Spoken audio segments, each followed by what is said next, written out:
Good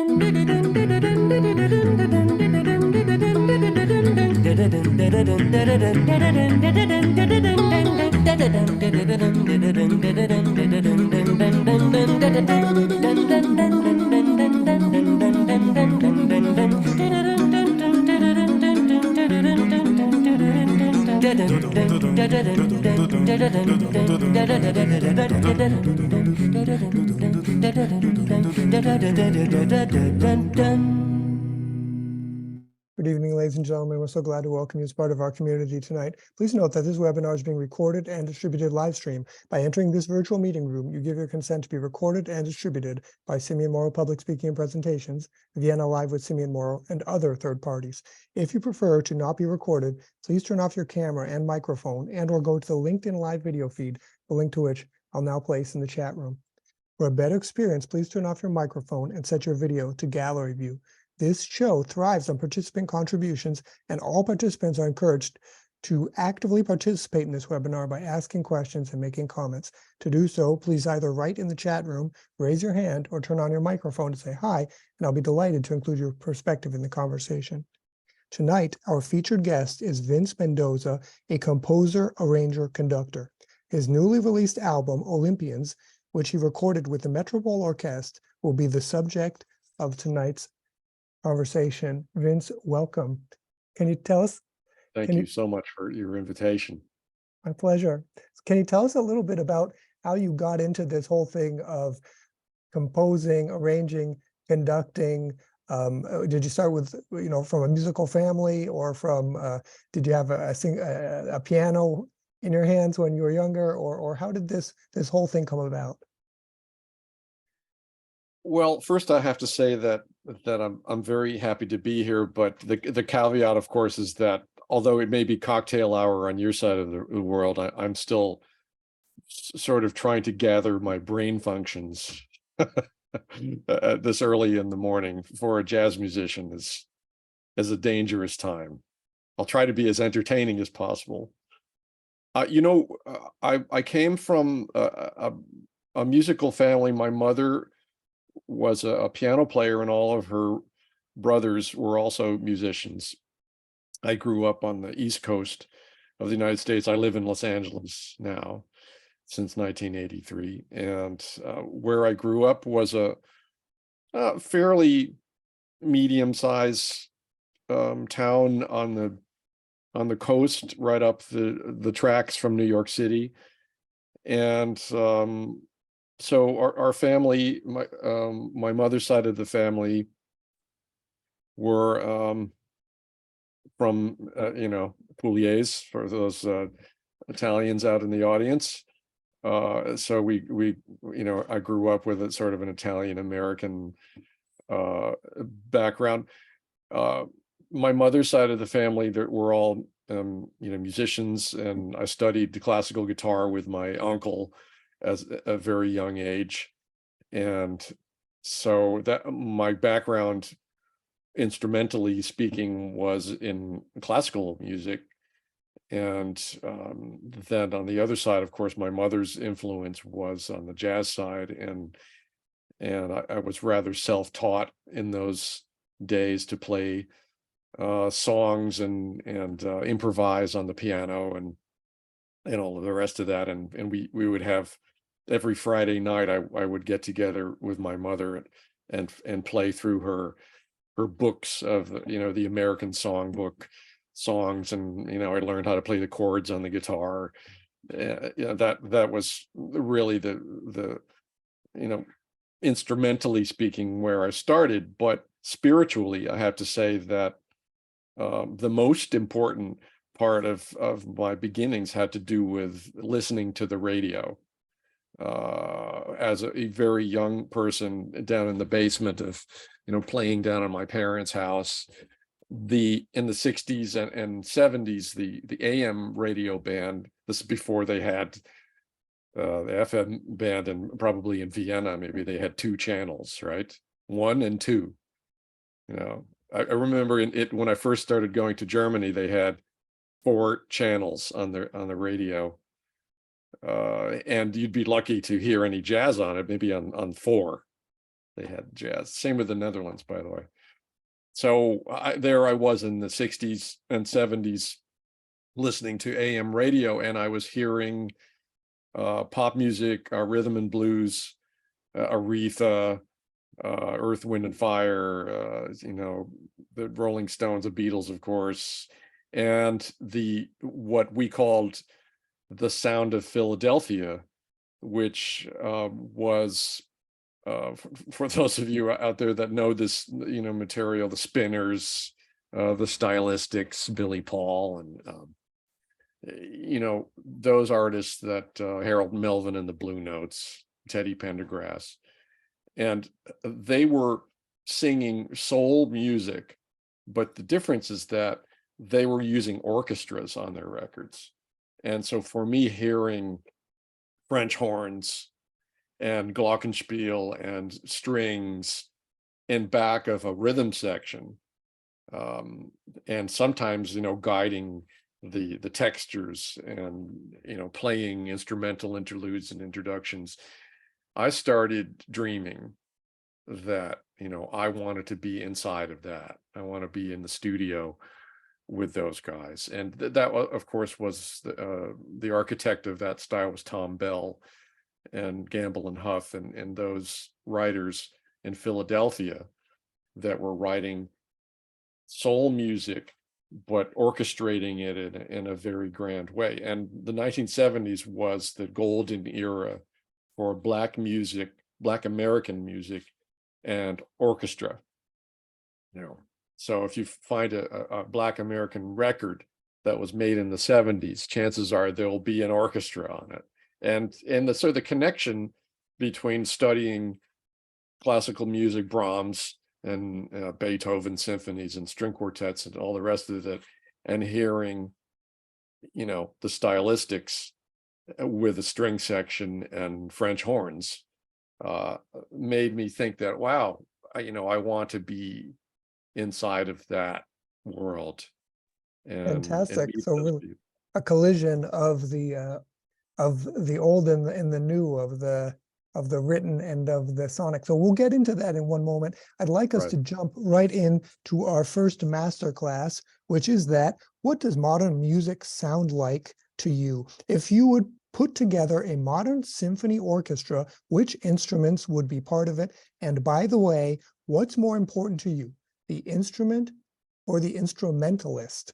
So here we're going to listen to the track Miracle Child from Olympians, and we're going to listen to how this we're gonna listen to this and see how this goes into the master class.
Okay, fantastic. And I want us to listen to now two other quick selections there. So this is from the song Partita Alto, which I want to share with us. 1 second here. I'll get this queued up. So we're going to listen to 3 quick sections of this.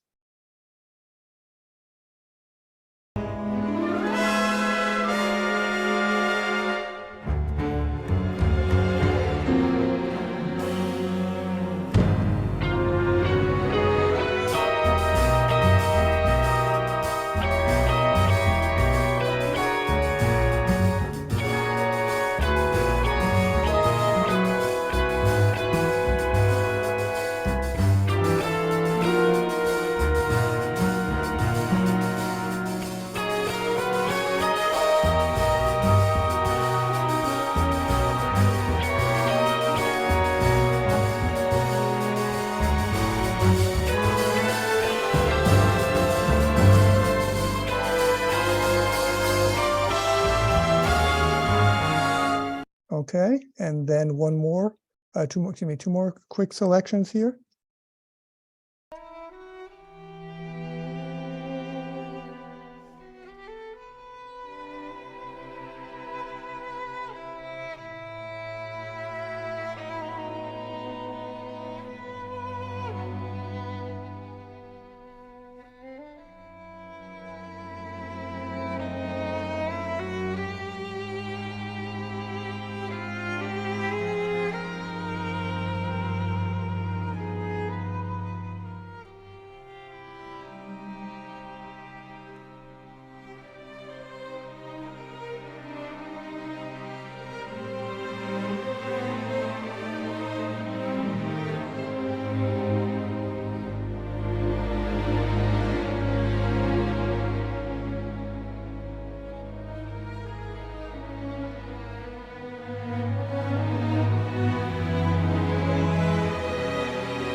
And our final selection of Partito Alto.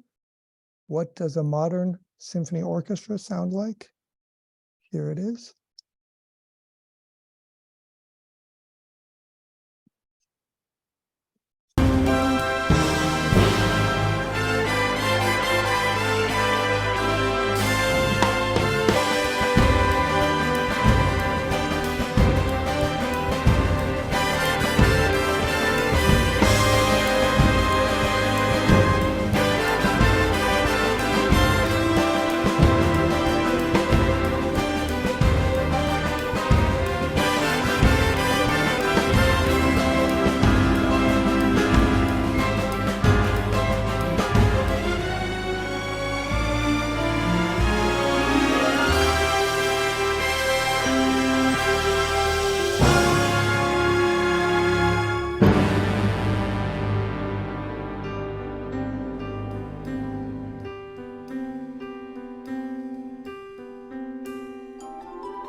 Okay, so there we have it. So Vince, what does a modern symphony orchestra sound like to you, and what matters, the instrument or the instrumentalist?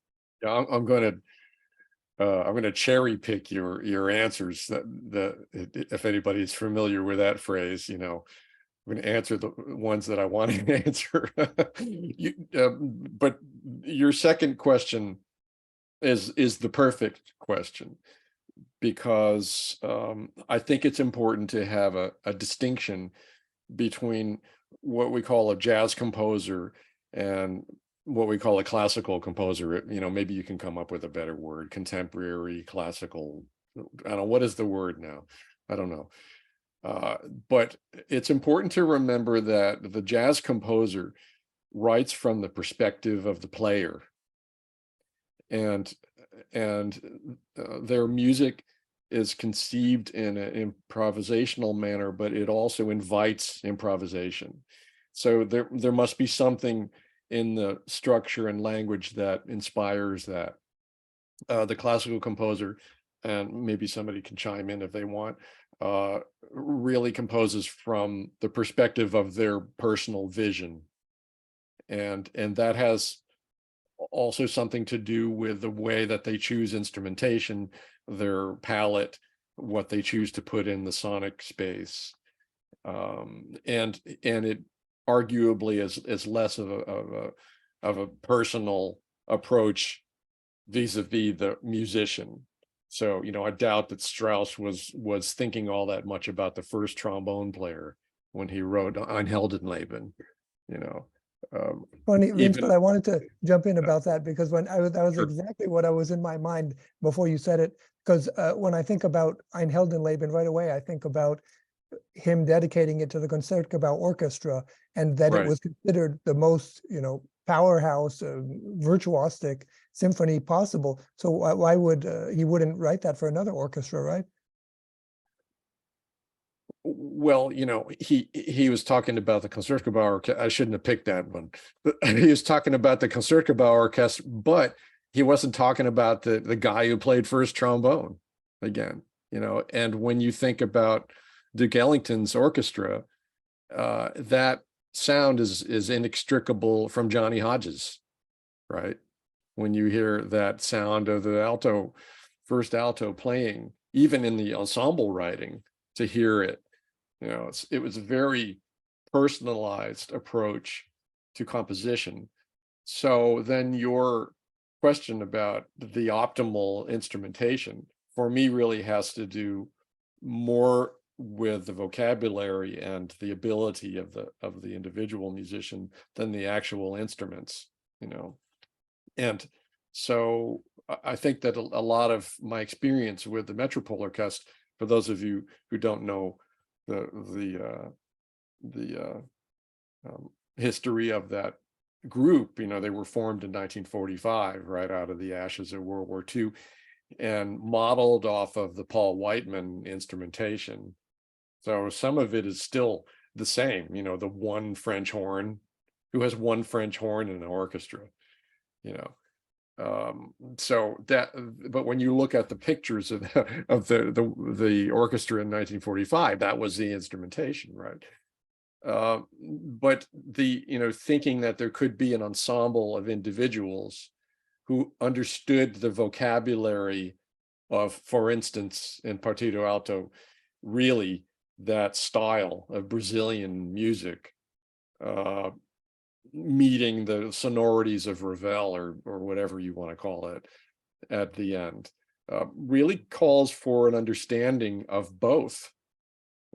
And as much as I loved the Philadelphia music and as inspiring as it was, I'm not entirely sure how familiar with soul music the string players and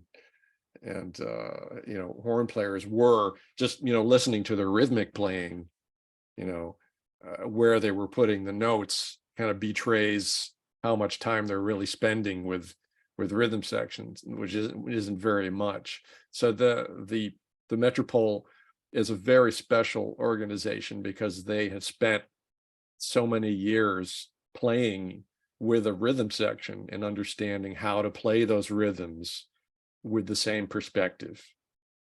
A classical orchestra has a community understanding of time and rhythm. We were talking a little bit about that earlier before the session, that they come to an agreement.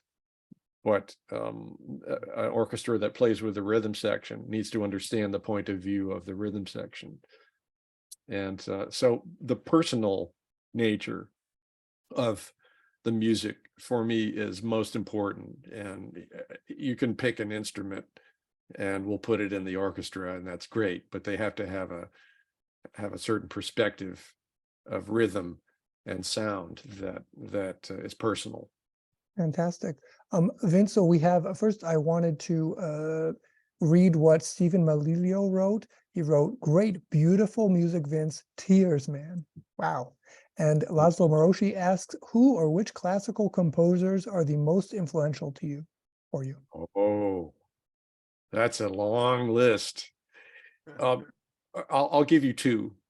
I'll give you two because it's short today.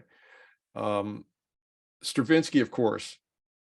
Stravinsky, for me was Picasso and Miles Davis, all rolled into one, because he redefined structure, and he worked in micro elements. He was interested in folk music, dance music, and his structures were always changing, and best of all, his language was always changing. And similar to Picasso and Miles, would never make the same record twice. And similarly, Stravinsky had periods of his output where he decided to change his language. And for me, that was most inspiring. But to kind of recreate music in a intervallic and using smaller units, for me was most interesting. And I still go back to his scores. I could never look at a score without learning something every time I go back to it.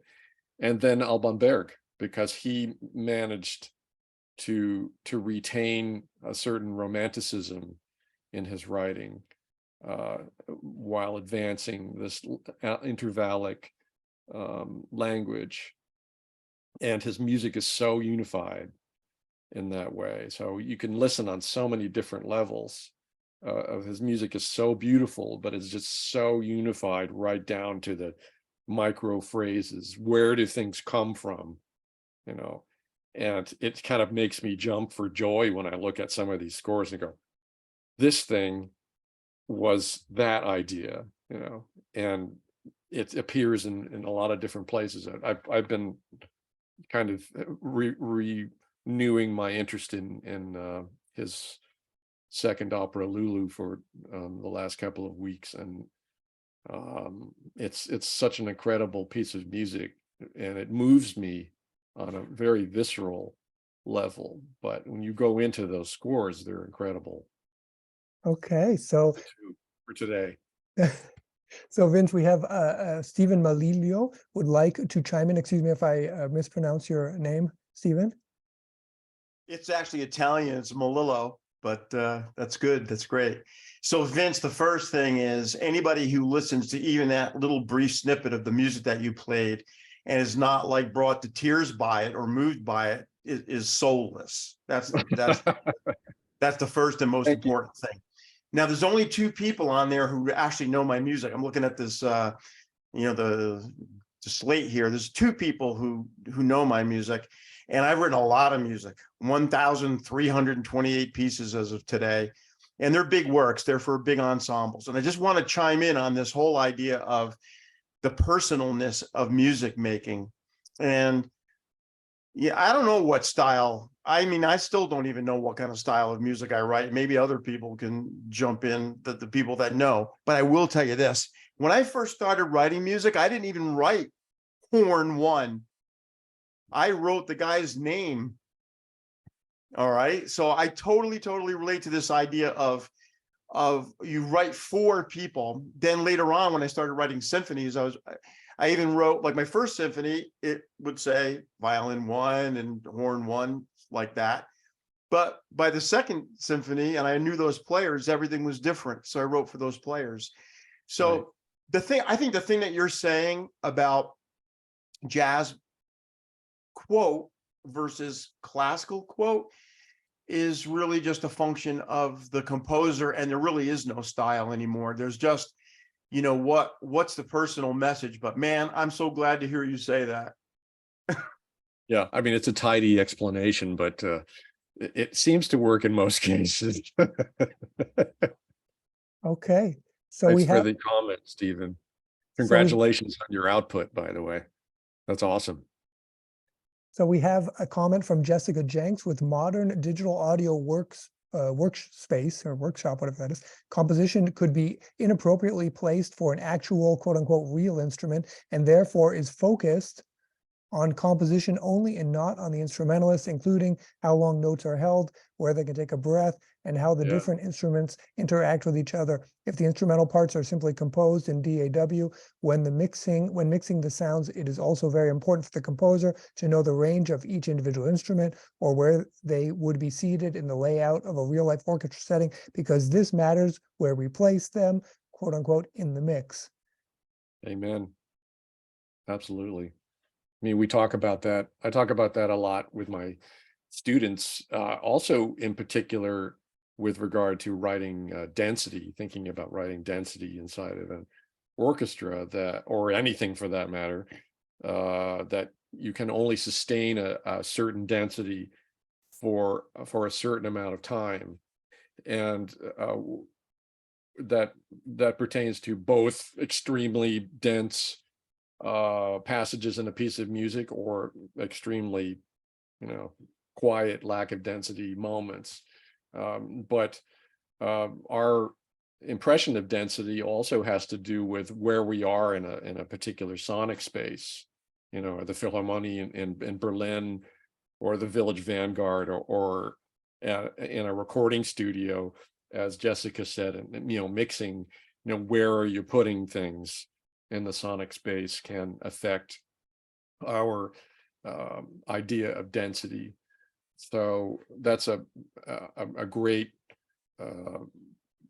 observation. And I also might add that those things that Jessica mentions with regard to note lengths and breathing and phrasing, dynamics, articulation, are all considerations that we have as a composer to integrate our technique with our form, to express music the way we want to. So our workstations that we use at home can sometimes seduce us into a feeling of great satisfaction because it's sounding so wonderful in our little setup, and then we take the score out to the human beings, and it has a completely different feeling to it. So that attention to detail that Jessica mentions is so important if you want to make that transition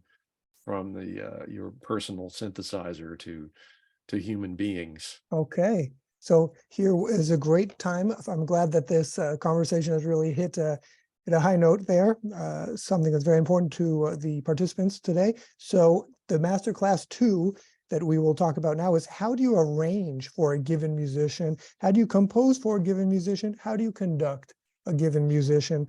So, and if possible, Vince, maybe also you can show us some of your own DAW. When we talk about this. First, I'd like us to listen to Esperanto as sung by Dianne Reeves on the new album. And here it is.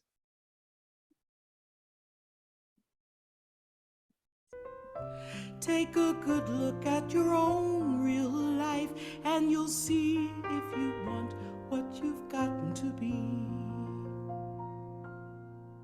It's a hope, a sign, a measure of quiet rapture, of love and what may come after. It's letting go and letting no answer be an answer. How did smoke learn how to fly? Where do birds go off to die? Why does coal sleep in darkness? Do dreams live in apartness? Is a number forever? Where's the soul of the water? Okay, so Vince, tell us, how did you prepare this for Dianne Reeves? And this also, I'd like to note, it has also that melodic sense. You said you were in love with intervals.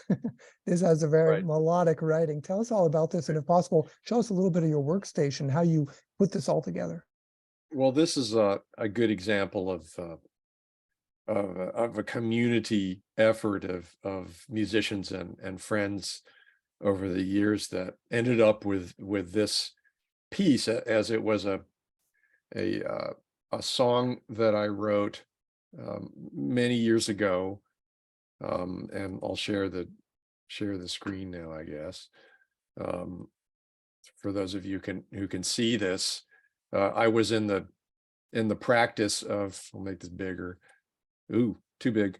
I was in the practice of writing basically tunes for people who were recording, that's not what I want to see, who were recording their albums.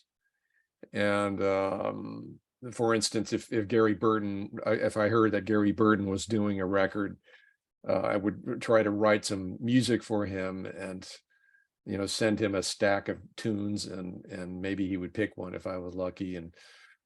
And so in those days I was writing tune after tune, and I wrote this thing for, I think I wrote it for the Yellow Jackets, and they didn't want it. And so it went back in the drawer, and then Peter Erskine picked it up and recorded it with John Taylor on his ECM record. And then a couple of years after that, I decided to record the orchestra version with the London Symphony Orchestra on the Epiphany record. See if I can make this thing bigger.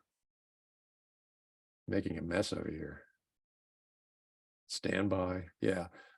So this became the version that I recorded on Epiphany of the same song. And that had the LSO and Mike Brecker, Peter Erskine played drums, John Abercrombie, Mark Johnson, John Taylor, Joe Lovano is on it as well.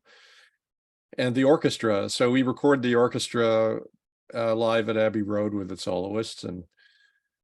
And so then a couple of years later, Kurt Elling wrote lyrics to this piece and recorded it on Live in Chicago. And then it had been, we changed the title to Esperanto.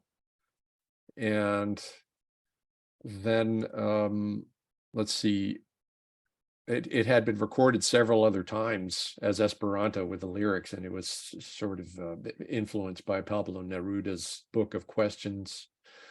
And so when we decided to record the Olympians record, I rescored the piece for the Metropole and Dianne Reeves, and put it in her key, but also thought about how I was going to lay out the form. So maybe it's a good idea to kind of look at some pencil stuff, because the pencil for me work that I do to work out form and ideas is important before I get to the software stage, to work out my ideas and feelings in a way that I can transform into a score. And I do this quite often before I start putting music into the software, or even figure out how I'm going to write something metrically.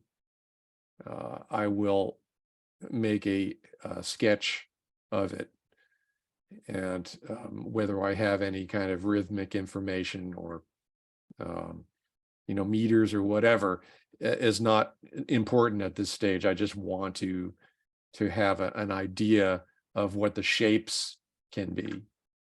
And the same would be true of a piece of music that I wrote a few years ago for the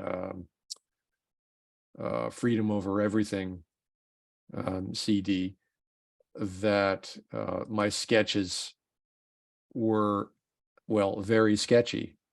I didn't have an idea as much about rhythms and meters in this particular piece, To the Edge of Longing, as much as the feeling, the sonorities, the intervals, the shapes, the motion of the shapes. And when I went to the software, as you can see here, I chose the shapes that were most appealing to me, and started to write in rhythms and meters. And so when I'm working with the software, I will put in sketch lines inside of the software And that way I can manipulate the structure if I want to.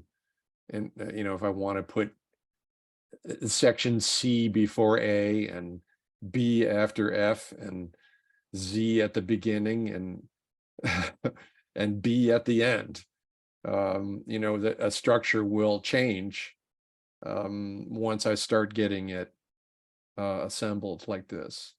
And then later you could see that I put the soprano part in, and curiously did not really do a lot of orchestration until I wanted to get an idea of what the structure is, and where the high points are and where the low points are in terms of energy. So I encourage that, writers out there, if you're thinking about this kind of stuff, to write out your idea of what your form could be and where the moments are, because a great piece of music is a succession of moments in time, and so organizing those moments comes first. Fantastic. So we have here Jessica Jenks again writing, Vince, what is your main focus with your music? Is it the artistry, creation, and release of album songs? You compose music for picture as well. On a side note, there's a restaurant in Saratoga Springs, New York called Esperanto. That is very interesting how you use the word shapes. I also think of shapes in music and have heard other artists who use the same term. Right. I like to think about music being divided into 5 elements that are integrated: shapes, rhythm, color, density, and form, which is where, the last one is where we're all living with everything, right? Novels, film, theater, painting. How are we telling our story? And the way that we organize our forms can show the listener our point of view. And so shapes for me are a paramount consideration, because you're thinking about how intervals are arranged and how we can express ourselves. And the interaction of shapes gives us an impression of harmony. And although arguably you can have one shape and give me an impression of harmony too. I mean, check out that the violin partitas of Bach, right? One instrument. So shapes are very important to give us an idea of our language, of harmonic language. Okay, so are there any other questions? Vince just gave us a whole lot of information. Please chime in, turn on your microphone. Yes, Max Bure writes, excuse me if I mispronounce your name, Max. Hi, Vince. Do you also write with the musicians in mind? Absolutely. Yeah, I think that the one of the special aspects of Olympians is that this music was written for an ensemble I have been working with for 28 years, and I know all of the musicians, and I know how they play. I know how they improvise, and they know how I write. And so this symbiosis has led to a lot of really beautiful music making, but it also makes it a lot easier for me to sit down and write something for an ensemble of friends, like creating a party, who's coming over to my house. So with regards to Max's question, I want us to listen also to another example. So Max, we heard before. I didn't notice it was Max. Max, how's it going? Max, by the way, Simeon is the baritone saxophone player in the Metropole Orkest. And yes, I do write with Max Bure in mind when I write for the orchestra. Fantastic. Okay, thanks, Max. So let's listen to one of your colleagues then, Max. This is, we heard Dianne Reeves before. Now here is one of the members of the Metropole Orkest. Let's listen.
Fantastic. So that is anyways one of the longest excerpts that I planned for today, yet it seems like the shortest. And Vince, you know, you showed us your form over everything, and you had, you know, like event going up, and then you put solo at the bottom. And when I listened to that solo, I think, wow, that's an event. So tell us that clearly that's written, and you wanted this Peter T. T-House. House. You want him to You can't be interrupt that guitar solo. Well, you know, Peter is, I think, the one of the greatest guitar players in the world, and certainly in Europe. You know, just the top of the top, and for him to be able to play in this orchestra with such incredible focus on written music, but also just to play a solo like that on command. And that song, Big Night, and Max Max was there when we played it.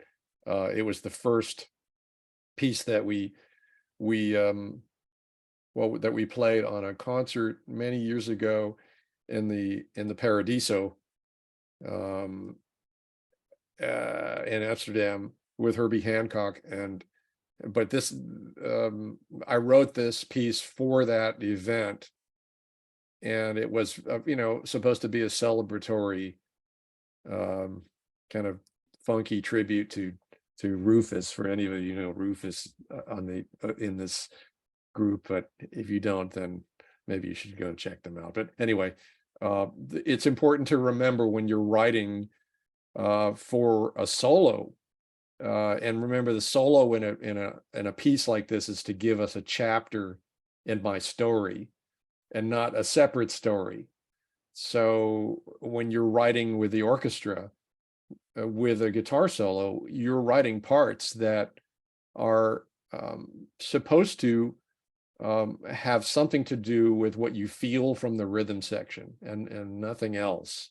So that's why I think that it works. I'm going backwards now, but that's why I think it works so well with the guitar solo, because the orchestra punctuates what you're hearing from the guitar, and that is the best case scenario in any ensemble that's playing with a solo. That the background figures, the orchestral figures, have to advance the story and give us energy, but also they have to have something to do with what you feel from the rhythm section. So this was a, you know, a great moment. You see here, this was a pencil score in the pencil days. You know, I miss those days, to be honest. And fantastic. Wow. Yeah. So, and we also heard, Vince, this is really, this is going to go into our next question, that this guitar sound, you really link, I mean, it's a singing guitar, it seems, in your reality, in your musical reality. It's always singing, as you said. For Peter, you're writing very lyrical lines, and even the guitar is constantly playing with the wind section of the orchestra. They're kind of, I mean, the same way with the Mahler, you'd hear clarinets and flutes playing with the very, very high violin. So it seems like this is really part of your musical vocabulary. And maybe, I don't know if that's Peter, if he influenced that, or where that came from. I think it was a mutual affair there. You know, the electric guitar in an orchestra has always been part of my palette. And even before I started working with the Metropole, I used electric guitar, but in a manner that is not so much a jazz guitar, you know, hollow body feel to it. It had a little bit of distortion, and really kind of more of a 70s aesthetic than a 40s aesthetic. And so I think that Peter resonated with that part, and I'm always sort of encouraging him to pour on the distortion. And sometimes I would tell him to make it sound really expensive. That's our joke that we have with each other, and he in turn has inspired me to write in a particular way with this orchestra. And the doubling of the electric guitar with, for instance, the French horns or saxophones, you know, that's a great sonority. As you mentioned, you know, the clarinets and flutes with the violins is a great sonority as well.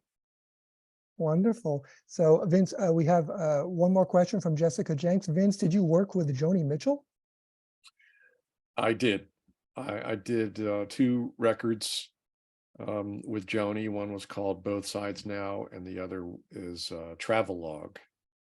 Those 2 recordings for Warner's. And then I did, strangely enough, a record that she was on, and it was a recording for Clint Eastwood's son, Kyle Eastwood, who is a bass player. And that was when I first met her, years before that.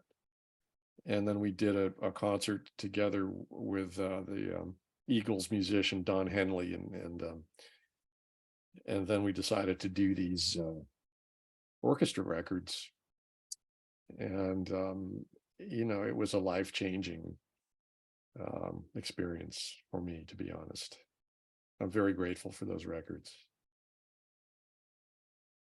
Okay, so let's go on to our last master class. Is collegiality good in the conservatoire?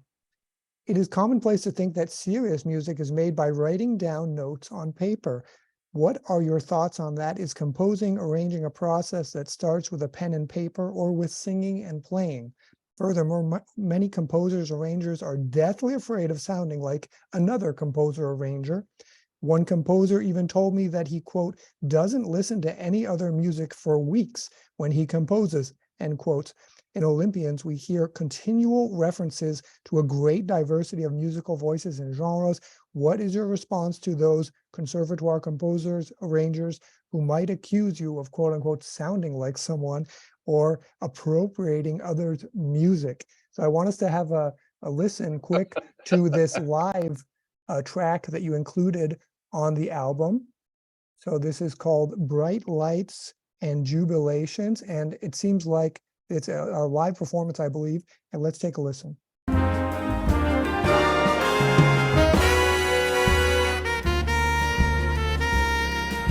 Barcelona. Oh, excuse me, I'm sorry, the wrong track, sorry. Yeah, let me get that's this. also a good one. But Also good. Let me get this right. Where it is. Okay.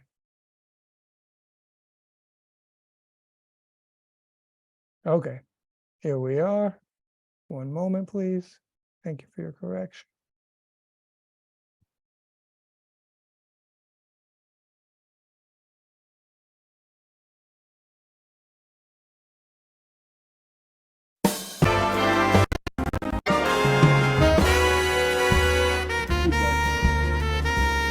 Okay, well, this isn't about you.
So Vince, how does music end up getting created, and is musical diversity a good thing? well, you gave me a boatload of questions on the before the music. I think that diversity is a good thing for anything that we choose to partake in, because it enriches our experience of life. Food, literature, painting, music. So, I think that's I don't need to answer that question, but the collegiality in a conservatory, you need collegiality anywhere. But part of the problem with conservatory diversity of thought has to do with the lack of time that we have to say everything that we need to say to our students about our stuff.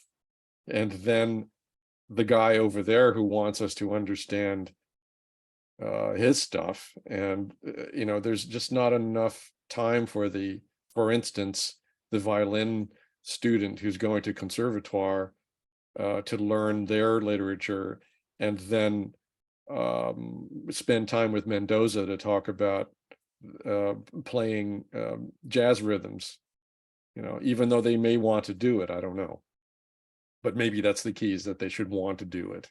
And if they want to do it, then they have their whole life to learn it, I suppose. Okay. Yes, Professor Moroshi, hi. Hi, I have Hi. a question. Can you hear me? Is everything Yes. good?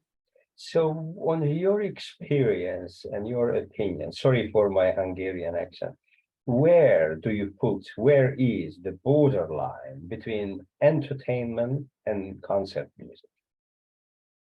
Wow. What's concept music? Concert. Yeah. Oh, concert music. Oh, yes. I warned you for my accent. Where is the borderline? Is there a borderline, or something must be? I think Because there are music that you stop listening to after a while because it's not interesting, like a background music, and there is music that you can't stop to listen to because it tells you every minute something. Where is the borderline between the two? Well, do you not want to be told something every minute? It depends on my mood, depends on the day, it depends on the moment, Right. Well, depends on the decade that I'm living in. Right. When I was working as the chief conductor in the Netherlands, I stayed in a hotel in Amsterdam, and every morning when I went to have my breakfast over the PA system they had, the Netherlands classical music station, Netherlands radio, and they were playing movements from Beethoven symphonies and Brahms, and while I was having my scrambled eggs, and I was reading my emails. So does that make the Brahms Third Symphony entertainment, or is there a layer of understanding of the music when we choose to have a importance as a a part of our culture? You don't have to answer that question, but I think that you get the point. There are in particular African cultures that don't have that